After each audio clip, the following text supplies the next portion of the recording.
Welcome, ladies and gentlemen, to the CSAA Podcast. We are back with another exciting edition. We're going to talk a lot about some basketball today. I'm joined by the Executive Director of the CSAA, Rick Arnold. So the Toy Bowl was a raging success in my eyes. So let's go over that a little bit. I mean, obviously it was the 75th annual Toy Bowl. We did some pageantry around it. It was a big success. It was great. It was a great year overall. Numbers were up a little bit. Our girls flag football and the girls flag football Toy Bowl was a huge success. And the boys Toy Bowl was great. It was the 75th anniversary. As we know, obviously we're wearing our pullovers here with our logo on it. Some great pageantry. Thanks for your help making some of that happen in the design and all of the work that went into that. We had a nice reception for some of our VIPs. We had Jim Frame out to the game this year. We honored Tom Wachtel, who is the most deserving steward in our system right now, and just so blessed to have his leadership in our tackle football program. And it was just a great season culminated by a great weekend of Toy Bowl games. Well, Tom's a great human being, and honestly, man, CSAA football would not be what it is without him. Yeah, that was a great deal honoring him. His whole family was there. He kind of figured it out by the time the third quarter got to roll around there. Well, cool. We started the Tom Gentile Legacy Award, and we're going to give one out. It's not going to be an annual award, Teague. This award is going to be given when it's duly called for. Yeah. And Tom Wachtel certainly is a welcome recipient, and it's overdue for him. And I've got one more guy we're going to honor here very soon with the Tom Gentile Legacy Award. Again, we're not going to make it an annual award because there may not be a person annually that's worthy, but it's really going to be a steward that's been a long time a dedicated volunteer to the system, and Tom's our first ever, which I think is an appropriate award for someone like Tom Wachtel, and I'm really, really happy. And his family all his brothers and sisters were there, and he's got a big family and he's got a big following. Really happy to see some people that came out to support him. So a couple really good games. It was just a great weekend overall. Yeah, so Dean Wells was there. Just some people that really matter in this program, matter to this organization. People that are just make this what it is. That's right. All right, so we're going to get into basketball draw. We're going to get into a little bit of the cancellations and a few other things. But before we get there, Rick, I want to talk about one of the main sponsors with the CSAA, and that is the Catholic Education Foundation. And you've probably heard us mention, you probably heard Rick mention, you probably heard Rich Lecklider talk about how important it is for the Catholic Education Foundation to be involved. Rich Lecklider's big thing is, with them supporting the CSAA, it allows all the kids within the CSAA system to participate in CSAA sports, which is a big deal for Catholic schools. Yep. They are actually at a point now where they've got a big capital campaign, and they need the support from the CSAA parents, basically. The parents that are in the system, in the Catholic school system. What I think a lot of people don't realize is you think about St. Rita, you think about St. Andrew and some of those schools that the CEF supports a lot of the kids there, probably the majority.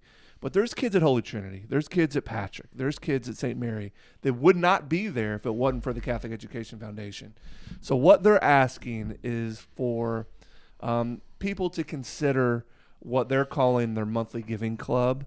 So just giving whatever it may be. Maybe it's $25. Maybe it's more. Maybe it's considerably more. Who knows? But something on a monthly basis that really adds up over time and really helps these kids that are in their classrooms that wouldn't be there if it wasn't for the Catholic Education Foundation. Yeah, look, Teague, Rich and Julie and his team at the CEF have been a huge supporter of ours for a number of years now, and their cause is one of the most important causes of our time. It really is, with Catholic education and with the cost rising and with the technology, with everything that goes into the expenses of an education anymore.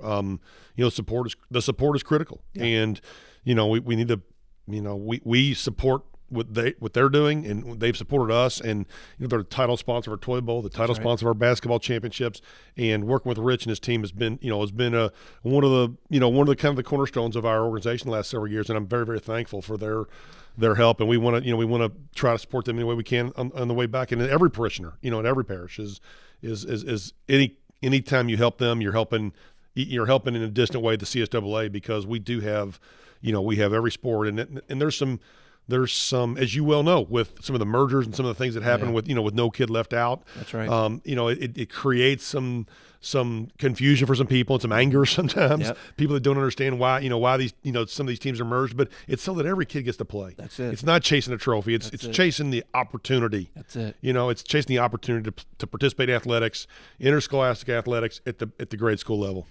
So I'm going to give you a personal story, and hopefully this resonates a little bit with some of the listeners. My son in 7th grade had one of his very best friends stand up in front of his class the very last day of 6th grade, and say, "Hey, I've absolutely loved my time here, but I won't be coming back. My family can't afford it, and I'm going to be moving on. Just wanted to tell everybody I love you. I'm moving on." Well, the class just it was awful, right? Yeah. One of their best friends was leaving, so we rallied around a little bit. We got the Catholic Education Foundation involved. They figured it out. They got with the family, and over the summer, they figured it out, and this particular student was back. Well, his 8th grade year, his name was Luis Garcia. He'd never played basketball. First year he'd ever played, he wins a city championship on the Ascension B team. And still to this day tells me that's one of his favorite memories ever, just being a part of that team and being able to play basketball and just being a part of that community. He wouldn't have been there if it wasn't for the Catholic Education Foundation. Wouldn't have been in Ascension. Wouldn't have had the opportunity to play basketball, to have those experiences.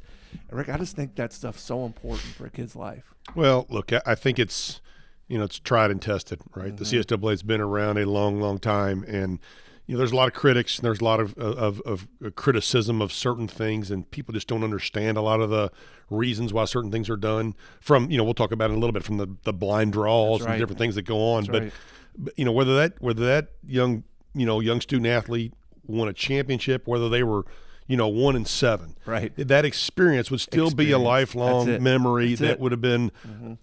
You have to take the positive out of it, right? I mean, even in losing, you have to find the positive out of it. And if you don't, you're going to learn how to, because and that's what coming back and playing sports next year does for you, is gives you that opportunity to keep learning life lessons.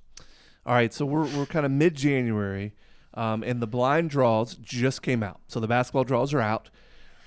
A lot of people don't understand, and I think there was a little bit of confusion. There's always confusion. People don't understand how teams got where, and why did this team get a bye, and how come I'm at this, and I'm in the same bracket with 3 undefeated teams.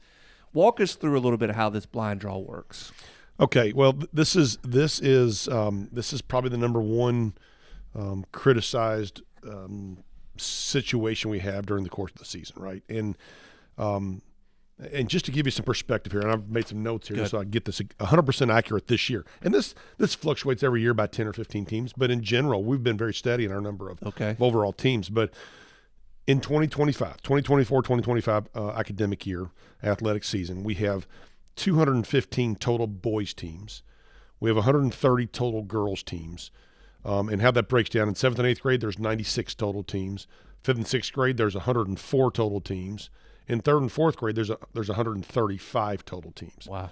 That's for a total of 335 teams. And then, in addition, we have a high school league that we operate that has 45 teams. So we have 380 teams that we are scheduling games for.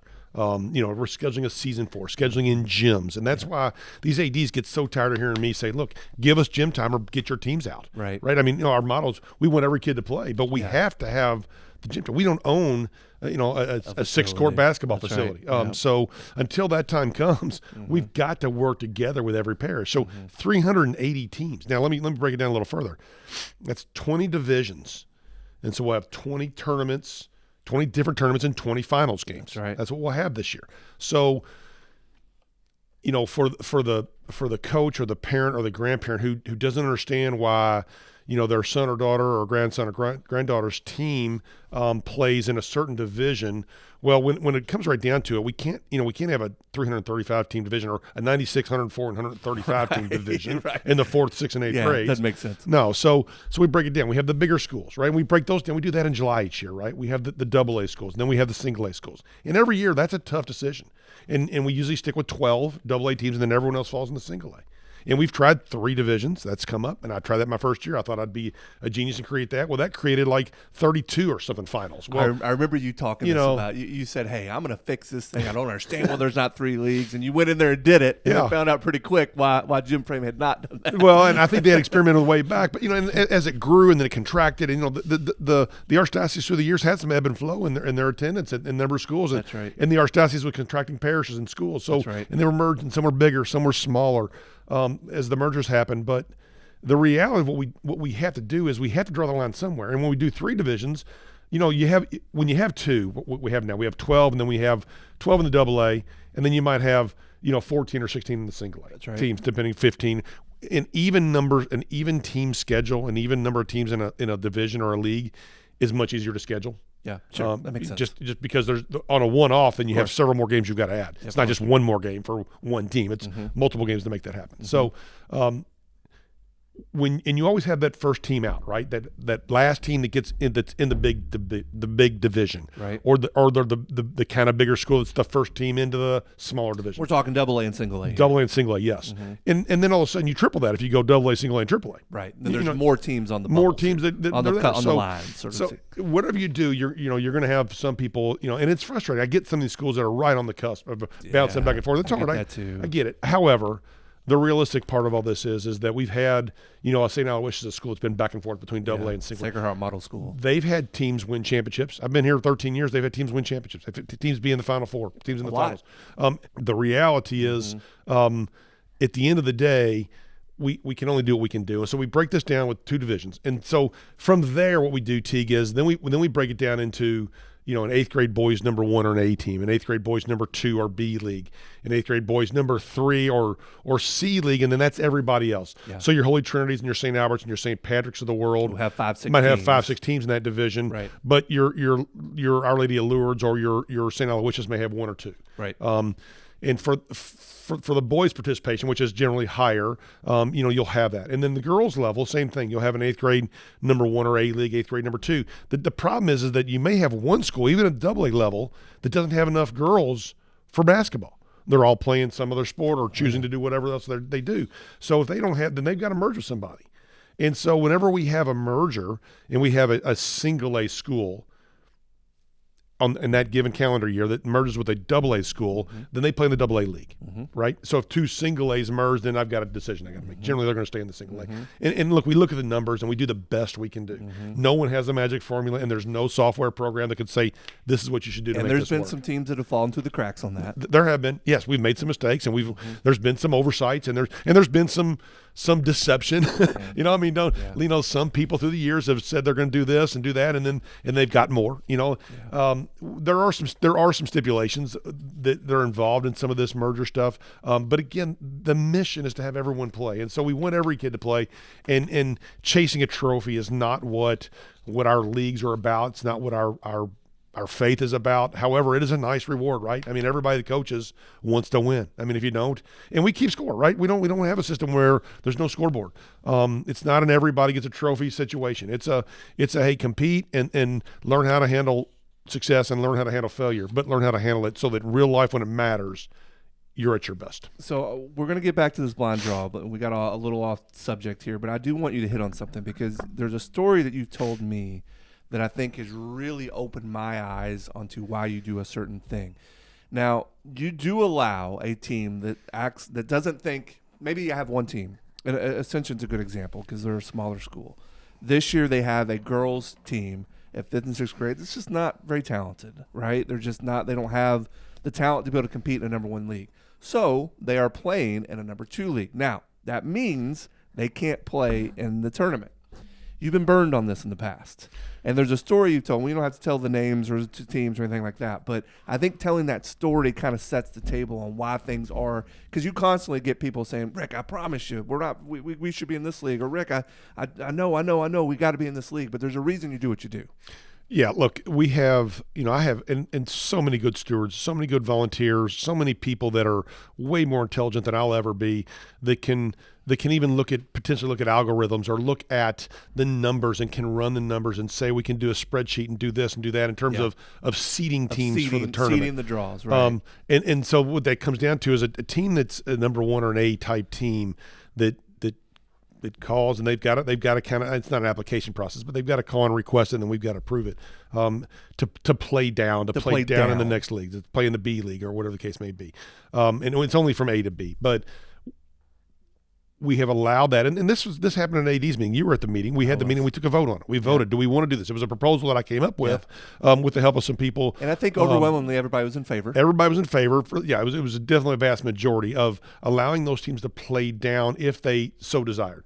The caveat being they would not be eligible for the tournament. So they're not chasing a trophy, right? So they're not chasing a trophy. They don't play down and go win. Trying to give those particular student athletes an experience throughout the season that might be better than losing by 40 every game. Well, and so there's good and bad in that, right? I mean, you say that, and then what happens is, and somebody says, hey, our talent level's down, and maybe they're a coach that's been around for a while, or maybe they're a brand new coach at Ascension or wherever they may be, and they see the talent's down. But they have an idea across the board what it may be, but that changes again when one or two kids transfer or move in from out of town or move out of town and they leave their schools, and the balance of power can change so quick in our leagues.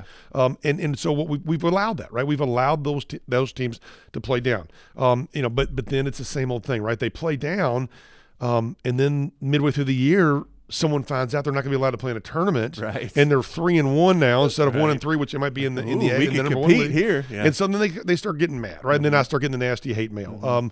Look, the reality is we do what we do in good faith. We do what we do, and we also are in a situation now where sometimes we're saying no, or we're saying, look, we're not sure we're going to allow you to play down, because when it makes it an odd league.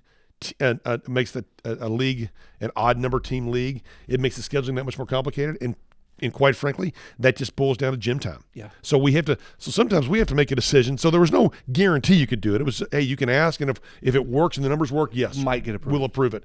And it's not an arbitrary yes or no. If we don't allow one team, we're not allowing any teams in that league or that division. So I'm glad you touched on that, Teague, but that's a slippery slope, and like I don't know it's going to last forever, and we may not even do it next year, but and look, I get the parents, and there are many concerned coaches like, hey, my daughter or my son's not having good experience, they're not going to play the sport anymore. Look, I get that. That's frustrating, but I've had people say, look, we'll bring a committee in and we'll form this and we'll do that.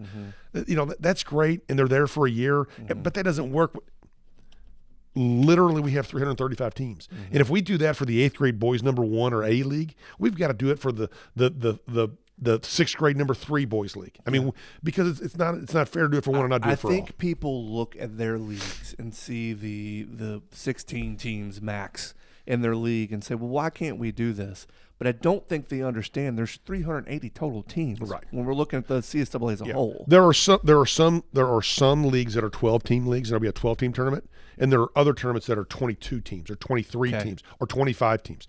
And that might be the 6th grade boys number 3 or 8th grade boys number 3. And those 25-team leagues, imagine that. Even in a 12-team, no, everybody doesn't play everybody else. Right. Because we're playing 7 regular season 8 games, yeah. And when you're having that kind of schedule, and look, here's the question pops up: why do you only play 7 or 8 games? Well, because we added boys volleyball about 15, 20 years ago. It was before my time, but they added boys volleyball, and the decision was made, by the majority that adding boys volleyball is more valuable, so we got to fit that in. So now there's a 4-week volleyball season. Why not move boys volleyball? I know that's a question that comes up a lot. Because then it overlaps with something else and makes something else less participated, and gym time becomes really critical. The decision was made, like I said, before my time, and it's a shortened season, right? They play a lot of double headers, and it's a tough thing to schedule, tough thing to make happen. But there is no good time for it. And listen, being somebody who's been involved in boys volleyball a little bit, as far as my son playing, that sport has really grown, big part because of CSAA. It's going to be an actual high school sport this coming season. Sure. It's become extremely competitive at the boys' high schools. It's kind of like girls' flag football.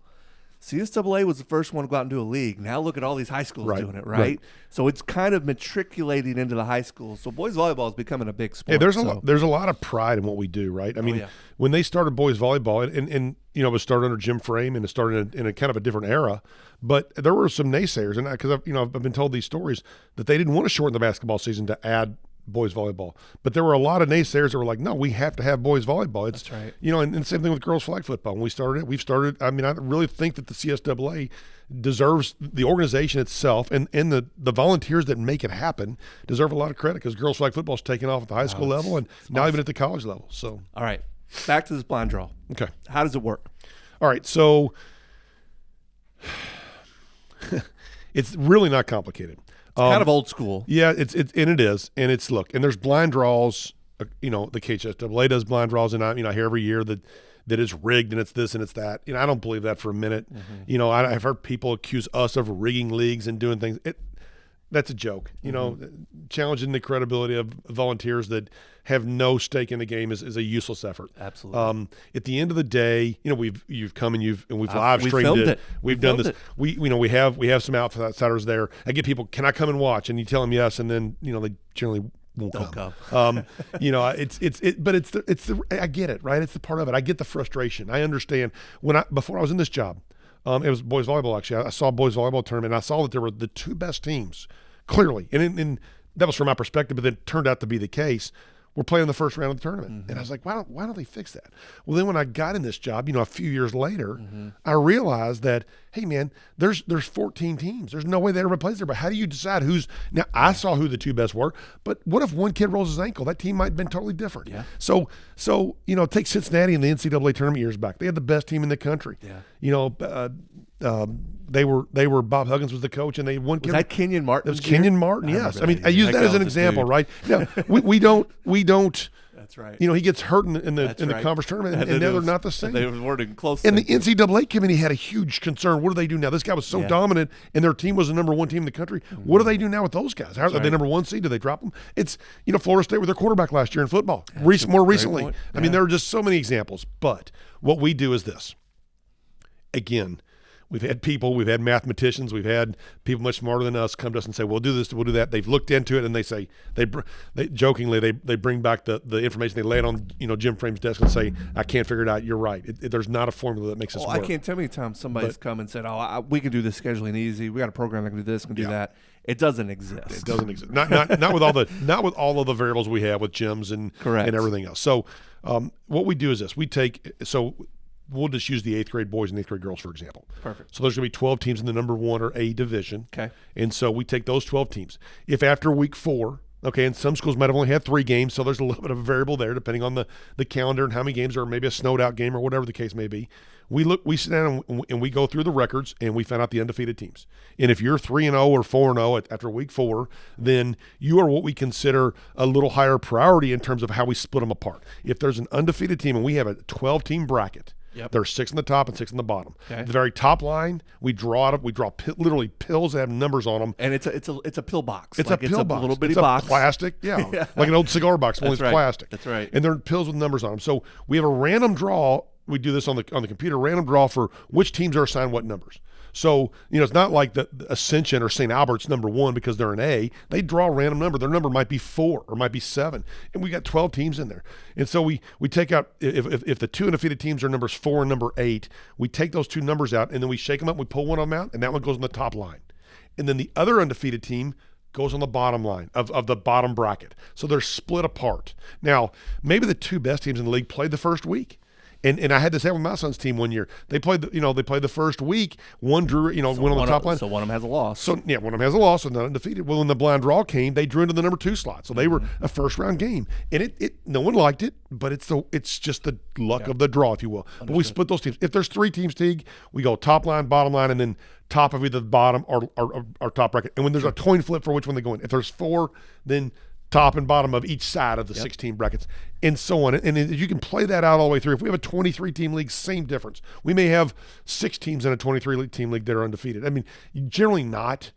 Generally, there's 1 or 2. This year, I think the most we had was 3, and I maybe I check with Megan, but I think there was 3 and 1, but it's 1 or 2, and a lot of teams had one undefeated team. So it's not a bye.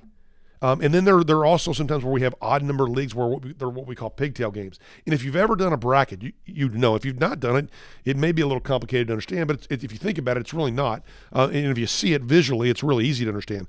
But there may be a game that's technically a first round game, right? And that's it's the pigtail game. It's the game before the first round, the old school first round, and that's because there's an odd number league, so somebody's got to play to get back to an even number league, and right. that happens. And so when that happens, it's not like everybody else got a bye. And there are some times where there's even like in the girls, like number 2 league, there might be, we don't do a tournament generally with less than 8 teams, but there might be a 9-team. Got it. Number 2 league girls tournament. Right. And when then you have that pigtail game number 1, and you may have a team that doesn't play that first game just because of the way the brackets are set up. And it's not voodoo. It's all done via the same way any other organization in the country does it in terms of the bracket and the bracket setup. How come we don't have a 3rd and 4th grade tournament? Yeah, that's the board of directors, which are the heart and soul of our organization, are heart and soul of the administration of our organization. They are they've decided many years ago that there would not be 3rd and 4th grade tournaments. I think at the time baseball might have been grandfathered in, and maybe one other sport, but basketball, football, girls and boys. We don't have girls 3rd and 4th flag football, but 3rd and 4th grade tackle football and basketball and soccer. We don't have a 3rd and 4th grade championship, and there's more than just that old school. Okay, we don't want to. It's instructional type leagues, right? It is instructional, but many schools have started their own 1st and 2nd grade leagues, so the instruction starts much earlier now than it did in the 70s. And with all the club ball, these kids are used to playing for tournaments, and it was a different world in the 70s, a different athletic world in the 70s and 80s. However, if that's part of the reason. The other reason is administratively, it's just not. We do not. Again, 335 teams. Gym space would become. It's week to week right now. It's almost to the point where we've been to the point where we don't have enough, and we have to go tell people, give us gym, or you got to eliminate a team. Right. More gym time. And there's a pretty simple formula for that, which we've talked about many times over. But I think ultimately, for schools, given the amount of gym time they need to give, but it's impossible for a Holy Trinity or St. Michael to give enough time. But that's where Ascension, St. Andrew, and these smaller schools, St. Paul, they pick up. Even something like a Mary Queen of Peace, absolutely doesn't even have teams. They're hosting games. Get asked all the time, why are we playing a Mary Queen of Peace? Well, if it's Holy Trinity and St. Margaret Mary, and you're giving us, a third of what you need to give us for all your teams to have a game, every other game at home, there has to be alternate gyms, and that's what happens. And at the end of the day, this blind draw setup, again, it's no different than the way the KHSAA does their Sweet 16 blind draws for basketball and baseball and soccer and some other things. They pair regions in the blind draw. We pair teams in these blind draws. And again, if there's a mathematical certainty in the way we see these things, we would certainly follow up. But there's not. It's not doable. All right, let's talk a little bit about we had some cancellations. So we had a Sunday that got canceled because of snow. Then we had a Saturday that canceled because of snow. What were the decisions that went into that? And as far as the games that have been made up, it looks like it maybe is only 8th grade games that have been made up at this point. Yeah, we have to prioritize because of gym slots. Again, there's not a single extra gym slot.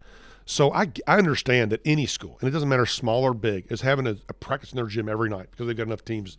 Many schools are renting outside gyms. Yep. But even the small schools are using their gyms every night for somebody, Monday, Tuesday, Wednesday, Thursday. Our games are on Saturdays or Sundays. So we get a Sunday snowed out, and then the following Saturday snowed out. When it comes across my desk, generally, the first priority in my mind, and the decision was made to reschedule the 8th grade games first. Right? And Rick, we talked both those days, and these decisions aren't made lightly. No. We're weighing everything, and we get it. Well, we're looking at, can we make everything up? Correct. Right, that's the first thing we look at. Then we say, okay, well, 3rd and 4th graders, they have the longest to go. Those are the first ones that we can cancel and are not make up. And look, here's the reality. If we had the gym time, Megan would do it. Oh, yeah. I mean, 100%. We could just retake those games and fit them in gyms. It's just gym time. Sure. So, again, looking at seeing, can we do all the 6th and 8th grade? And then we've realized we're not even close. Right. So then can we redo all the 8th grade, boys and girls? Can we redo all the 8th grade, number 1, number 2, number 3, A, B, and C, leagues of the boys and girls? Well, we're still short. Yeah. I mean, significantly short. So we've got to send out a plea. We need more gym time. And we had St. Margaret Mary. We said several schools step up. St. Raphael, several. And I'm missing several, but they stepped up and they sent us, hey, we're going to cancel practices on Monday and Tuesday. You can play a 6, 7, 8 o'clock game, and that's the reason this happened. It's the only reason it happened because every game had to be made up. So we did reschedule, and we got some Saturdays and Sundays as well. Mary Queen of Peace gave us a couple extra weeknights. They don't generally do weeknights. They do Saturdays and Sundays. We were able to get all the 8th grade games rescheduled. And look, I mean, here's the reality. When this happens, the communication then becomes email and messages and saying, hey, make sure you're alerting your coaches. You know, we had one school this past week that missed a game, right? I mean, that is not the CSAA's fault. We make plenty of mistakes. But when we send the emails out to ADs and to administrators saying, hey, your coaches may not be getting this communication, you know, and partly because sometimes they don't have their coaches' information in the system. But even if they did, the fastest track is go straight to the ADs. And as the volunteer stewards, it's tough, but their duty is then to forward that on to every team that's got to make a game. And we sent out communication that every 8th grade game was going to be made up. And we were fortunate to get the gym space to do it. We didn't send it out until we had that confirmation. But when we did, we made that decision. And so everybody's getting one of those games made up so that they're not short 2 games. Makes sense. And listen, being a part of an 8th grade boys team, I mean, these games matter to these kids. I mean, these 8th graders wait a long time to be part of that 8th grade team. That's their 8th grade year, and it's their last chance. And every single one of these games matters. Oh, some of these kids will never play basketball again. That's right. I mean, 100%. You know, and some of them will go on to play either at their high school or play intramural, and some of them will be like I did and play till they're 45 playing in a men's league. Right. You know, I mean, but for some it's their last go around. Some don't. Some do it because their buddies are doing it. But yeah, it does matter. And you know, look, I think any day, you know, for exercise and for health reasons, it's important.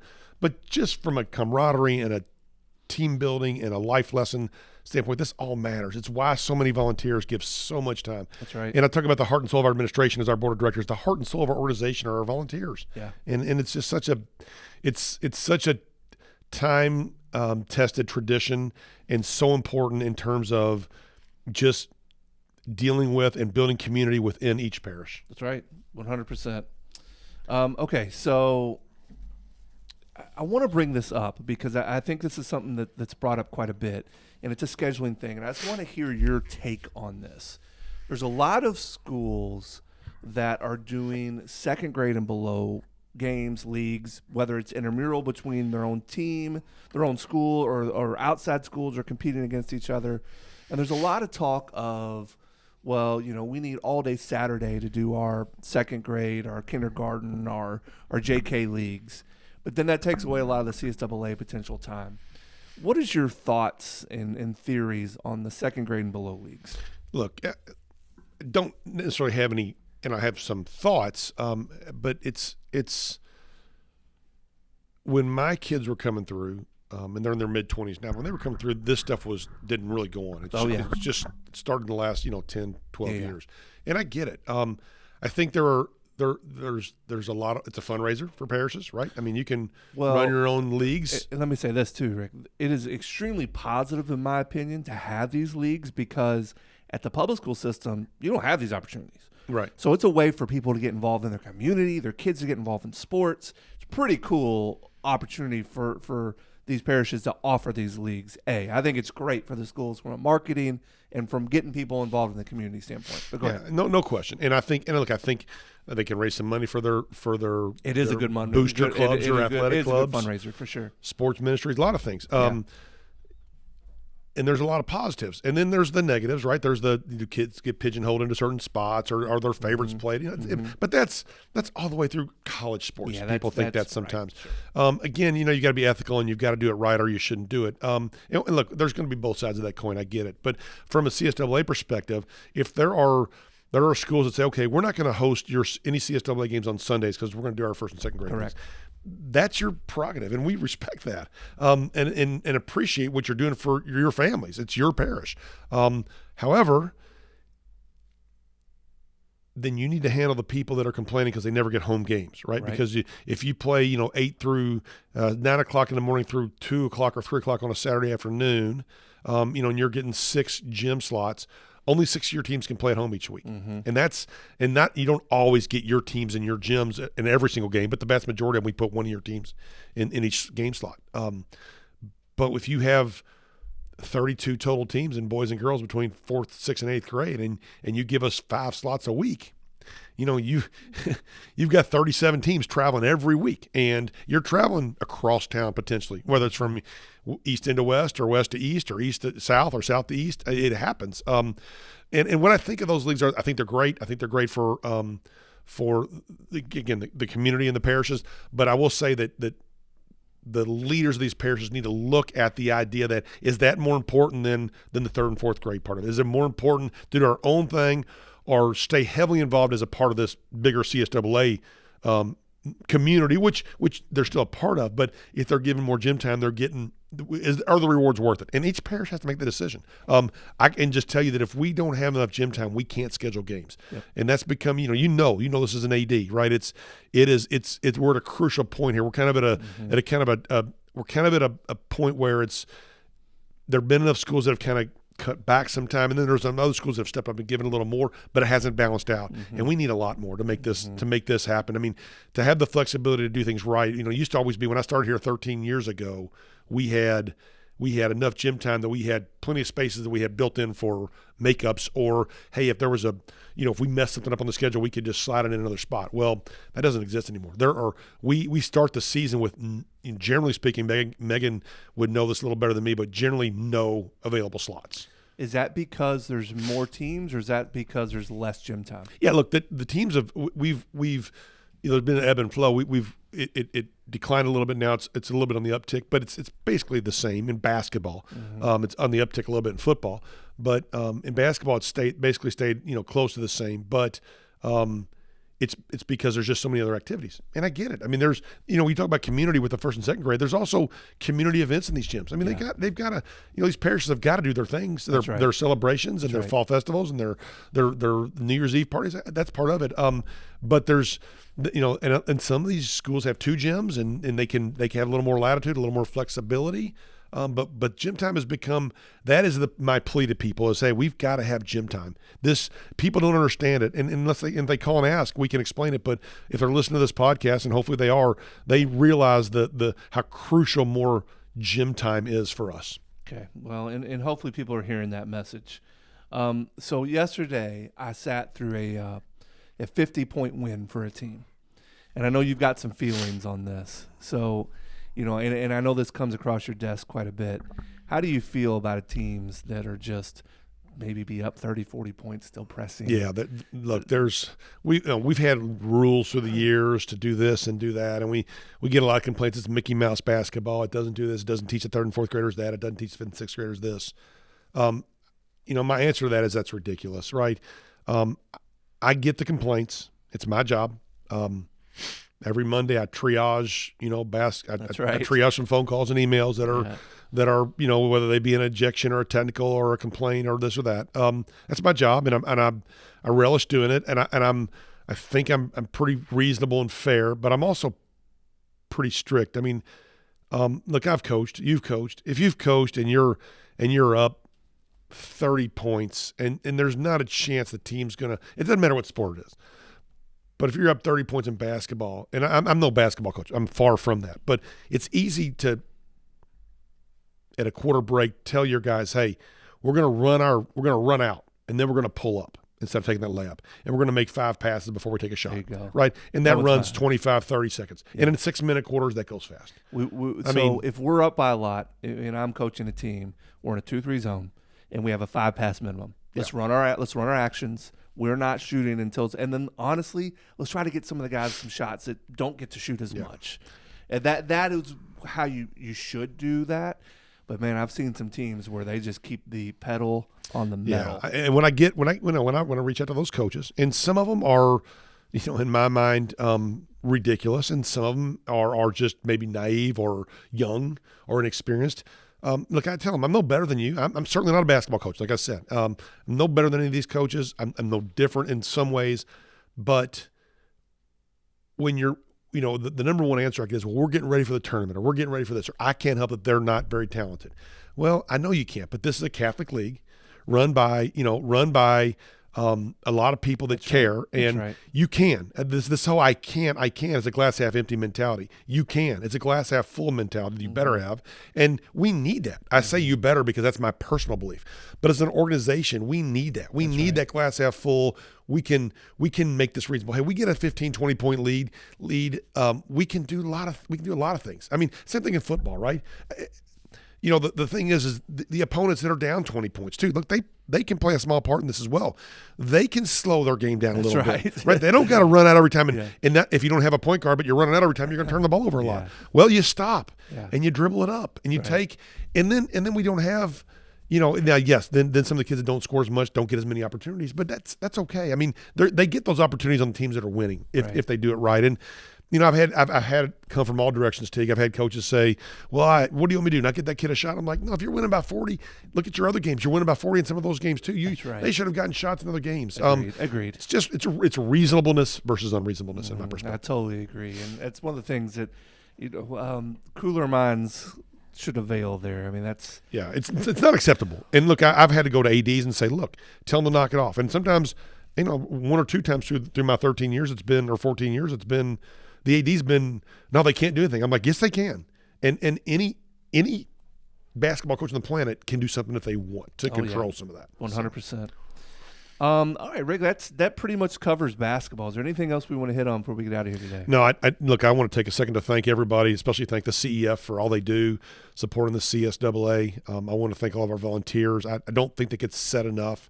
Our gym managers and our athletic directors and our coaches and our coordinators, they're the heroes. And I mean that, that's as an administrator of almost 14 years now with the CSAA, I blink and, I was in year one and I was, trying to do 3 divisions like we laughed about earlier and trying to do different things that, you try and when they don't work, then you stick with what works the best. Yep. Sometimes it's not always perfect. It's just the best option you have. And in the reality of what we do is a lot of ADs have to make the same decisions, right? They're doing the same things we're doing, just, we're doing it for 26 parishes and an AD is doing it for 1. So I just want to say thank you to all those people. It really these snow outs these last couple of weeks have been tough and challenging, and we've had a lot of people step up. So we owe a debt of gratitude to all those people that have stepped up and made it possible to make up as many games as we possibly can. Awesome. Thank you for joining us for the CSAA podcast. We hope this was informative, and please join us again next time.